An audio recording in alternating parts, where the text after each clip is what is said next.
कार्यक्रम हो रहे हैं ये इनमें जो हमने अगर आप पूरे G20 एजुकेशन वर्किंग ग्रुप को देखें, जो 4 मीटिंग्स हो रही हैं, चेन्नई और अमृतसर में हो गया, भुवनेश्वर में होगा और आखिरी पुणे में होगा। तो इन चारों में हमने ऐसे थीम्स उठाई हैं जो कि भारत के शिक्षा व्यवस्था के लिए बहुत ही अहम थीम्स हैं। जैसे पहला थीम है फाउंडेशनल लिटरेसी और न्यूमरेसी। फाउंडेशनल लिटरेसी और न्यूमरेसी यानी कि बच्चों में जो गिनने और मैथ्स करने की क्षमता और पढ़ने की क्षमता वो किस तरह से स्ट्रांग की जाए, क्योंकि वही फाउंडेशन है कि आगे वो जाकर क्या सीखेगा, कि आप कितनी अच्छी तरह से सीख पाए, उसका फाउंडेशन है। दूसरा है tech enabled learning. Tech enabled learning भी बहुत ज़रूरी है, क्योंकि आजकल जैसे कोविड के समय हमने देखा कि पूरी पढ़ाई व्यवस्था वो टेक्नोलॉजी के ऊपर ही आधारित हो गई थी। टेक्नोलॉजी से रीच भी बढ़ता है, क्वालिटी भी बढ़ती है। तो टेक एनेबल्ड लर्निंग भी आजकल के दिन में एक रियलिटी बन गई है। तीसरा है फ्यूचर ऑफ वर्क, कि जैसे जैसे टेक्नोलॉजी नई नई आ रही है, काम करने का तरीका बदल रहा है और इसलिए जो दुनिया में जो इमर्जिंग जॉब रोल्स हैं वो भी बदल रहे हैं। तो इस बदलती परिस्थिति के लिए हमें अपने बच्चों को, अपने युवाओं को तैयार करना होगा। तो उनकी तैयारी कैसे करें हम, कैसे उनको पहले होता था कि एक बार आपने एक डिग्री प्राप्त कर ली, हो गई आपकी पढ़ाई, लेकिन अब हम देख रहे हैं कि नहीं, आपको कॉन्स्टेंटली अपनी पढ़ाई को, अपनी स्किल को, अपने आप को हमेशा अपग्रेड करना होगा। तो ये अपग्रेडेशन किस तरह से किया जाए, तो इस बात पे चर्चा होगी। और चौथा है रिसर्च कोलैबोरेशन। तो हर कुछ नया ज्ञान कैसे आता है, रिसर्च से आता है। तो रिसर्च में हमारे बीच, मतलब G20 कंट्रीज के बीच कोलैबोरेशन हो। तो इन चारों चीजों पे जो हम चर्चा कर रहे हैं और इन चारों में जो सहमति उभर कर आएगी G20 में कि आपस में कोलैबोरेशन किया जाए, तो उससे पूरे भारत के जो युवा हैं उनको बहुत लाभ मिलेगा। जैसा कि मैंने बताया कि जो डेलिब्रेशन होते हैं वो डेलीगेट्स के बीच होते हैं, लेकिन बाहर की जनता, बाहर के जो स्टूडेंट्स हैं, फैकल्टी हैं, वो लोग कैसे जुड़ें, उड़ीसा के इंडस्ट्रीज होंगे वो कैसे, फ्यूचर ऑफ वर्क है तो इसमें तो बहुत लोग काम कर रहे हैं, तो उनका जुड़ाव कैसे हो, इसके लिए हमने एग्जीबिशन और सेमिनार किया है। तो अब जो सेमिनार होगा उसमें 2-3 सेशंस होंगे, G20 के मेंबर कंट्रीज भी होंगे, हमारे यहाँ के जो एक्सपर्ट्स हैं वो लोग जुड़ेंगे और हमारी जो श्रोता होंगे उसमें यहाँ के स्टूडेंट्स, यहाँ की इंडस्ट्रीज, यहाँ के स्टार्टअप्स, यहाँ जो इनोवेशन नए नए हुए हैं वो लोग जुड़ेंगे, वो सेमिनार में सुनेंगे, वो प्रश्न पूछ सकते हैं, उनका इंटरैक्शन होगा। और एग्जीबिशन जो लगेगा उसमें भी ये सभी स्टूडेंट्स भी होंगे और स्टॉल्स जो लगेंगे उसमें भी उड़ीसा में जितने आपके स्टार्टअप्स वगैरह हुए हैं जो अच्छे वाले हैं, जिनको आप शोकेस करना चाहें, उड़ीसा के अलावा देश में अन्य जगहों पे जो हुआ है वो लगेंगे। G20 कंट्रीज के भी स्टॉल्स लगेंगे और ये जो एग्जीबिशन 23 तारीख से चलेगा 29 तक, तो इसमें हम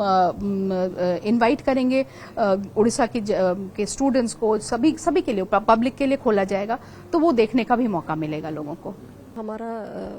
माननीय प्रधानमंत्री श्री नरेंद्र मोदी जी की जो विजन है, उनका जो एक आह्वान है कि G20 में जो भारत को G20 की प्रेसिडेंसी मिली है, उसका जो गर्व है, उसका जो मैसेज है वो हर भारतीय तक पहुंचे, हर कोने तक पहुंचे।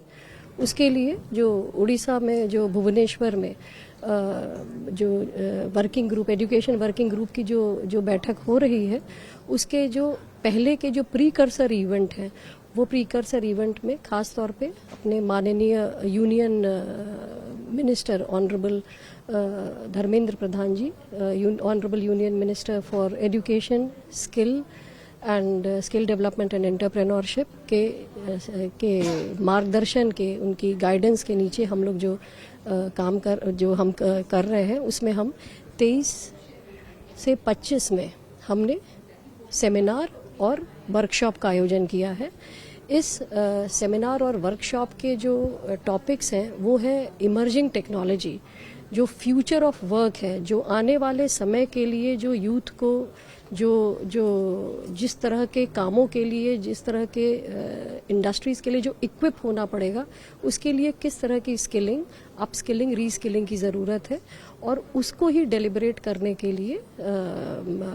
इंडस्ट्री, एकेडमिया एक कनेक्ट बने और यूथ पार्टिसिपेट करें और इसमें से पैनल डिस्कशन हो जिसमें नेशनल इंटरनेशनल कोलैबोरेशन से स्पीकर्स हों, जिसका लीड जो है वो आईआईटी भुवनेश्वर करे as a knowledge collaboration. IIM Sambalpur की तरफ से भी इसमें कैसे कोलैबोरेशन हो पाए और कैसे इसमें इंटेलेक्चुअल कोलैबोरेशन हो, और जो इसमें चर्चाएं होंगी वो फिर छोटे वर्किंग ग्रुप में भी इसका डेलिब्रेशन होगा। और इसमें से 5 से 7 कुछ पॉलिसी इंटरवेंशंस, पॉलिसी इनिशिएटिव्स, जिससे कि फ्यूचर ऑफ वर्क के लिए कैसे हमारी तैयारी हो फॉर मैंने जैसे ऊपर पहले भी बता चुकी थी मैं प्रेस कॉन्फ्रेंस के दरमियान कि किस तरह के सेक्टर्स हमने उठाए हैं। जैसे लॉजिस्टिक्स हुआ, लॉजिस्टिक्स में coastal, marine, railways, emerging technology, data, AI, drone, agriculture. जैसे एग्रीकल्चर में अब आपको आगे आने वाले समय में किस तरह की टेक्नोलॉजी के लिए इक्विप रहना पड़ेगा कि आप उसको और ज़्यादा साइंटिफिक, और ज़्यादा उसको आप फ्यूचर रेडी आप कैसे बनाएं, उसके लिए मैं आपको उदाहरण दे रही हूँ। डेटा हुआ, डेटा एनालिसिस हुआ, ड्रोन, आर्टिफिशियल इंटेलिजेंस, तो इन सबको ही संजान में करते हुए हम सेकेंड हाफ में इसका एक वर्कशॉप करके पॉलिसी पेपर निकालेंगे। खास तौर पे जो मैंने कहा कि फोकस इसके साथ ही साथ टूरिज्म में हम कैसे नई टेक्नोलॉजी की बात कर सकते हैं, टेक्सटाइल के लिए भी बहुत ज़्यादा उड़ीसा में काम होता है, उसके लिए हम कैसे नई टेक्नोलॉजी कर सकते हैं, कैसे हम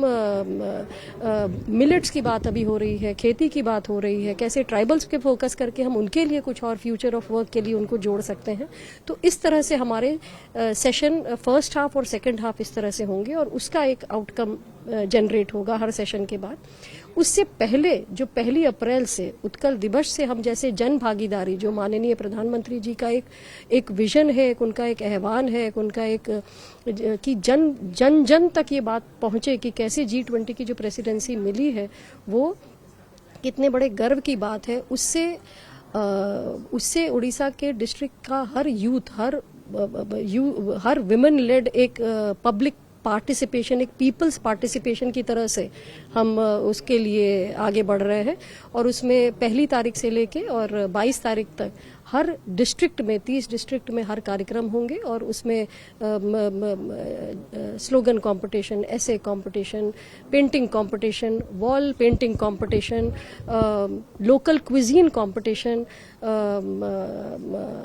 योगा महोत्सव और इसी तरह के आप साइक्लोथॉन, मैराथन, जिससे कि यूथ का जुड़ाव उनके साथ हो। और साथ ही साथ इंस्टीट्यूशंस में जो उनकी कोर कॉम्पिटेंस है और उस डिस्ट्रिक्ट की कोई कोर कॉम्पिटेंसी, उस डिस्ट्रिक्ट की कॉम्पिटेंसी कोस्टल, मरीन, फिशरीज,